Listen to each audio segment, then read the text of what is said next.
महाबळेश्वरच्या महापर्यटन उत्सवात पर्यटकांसाठी हेलिकॉप्टर राईड देखील आता पाहायला मिळते। निसर्गाच्या कुशीत वसलेल्या महाबळेश्वरचं आकाशातून दर्शन होतंय। हेलिकॉप्टर राईडमध्ये पर्यटकांची ओढ लागलेली आहे। तर महापर्यटन उत्सवात पर्यटकांसाठी खास आकर्षणाचा केंद्र हे हेलिकॉप्टर बनलेलं आहे। पर्यटकांना हा अनुभव नेमका कसा असणार आहे याचाच आढावा घेतलाय आमचे प्रतिनिधी उमेश करंजकर यांनी। महाबळेश्वरमध्ये सुरू असलेलं महापर्यटन उत्सव यामध्ये सगळ्यात आकर्षणाचा केंद्रबिंदू म्हणजे हेलिकॉप्टर राईड।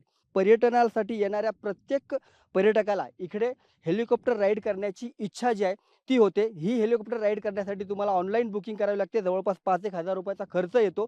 मात्र वेण्णा लेक परिसर आणि त्या परिसरामध्ये असलेल्या पर्वतरांगा नेमक्या निसर्गाच्या कुशीत कशा बसल्या आहेत, कशा वसल्या आहेत याचा चांगला अनुभव पर्यटकांना घेता येतो। त्यामुळे या हेलिकॉप्टर राईड करण्याची प्रत्येक पर्यटकाला हौस जी आहे ती आपल्याला इथे पाहायला मिळते। तर चला आपण पण पाहूया की ही हेलिकॉप्टर राईड कशी असणार आहे।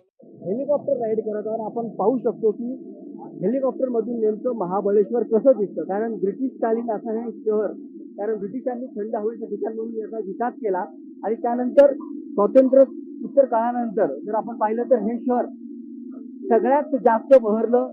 पर्यटकांचा ओढा या शहराकडे दिसला, कारण इथे मोठ्या मोठ्या पर्वतरांगा ज्या आता आपण या आपल्या स्क्रीनवर पाहू शकतो।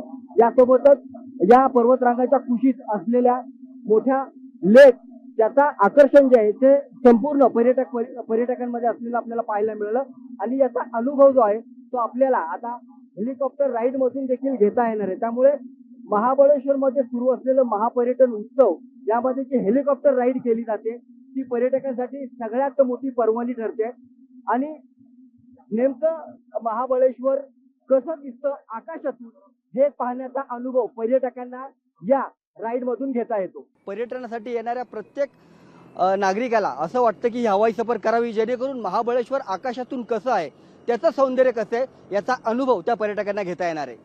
कॅमेरामन विनीत सोबत उमेश करंजकर, लोकशाही मराठी, महाबळेश्वर।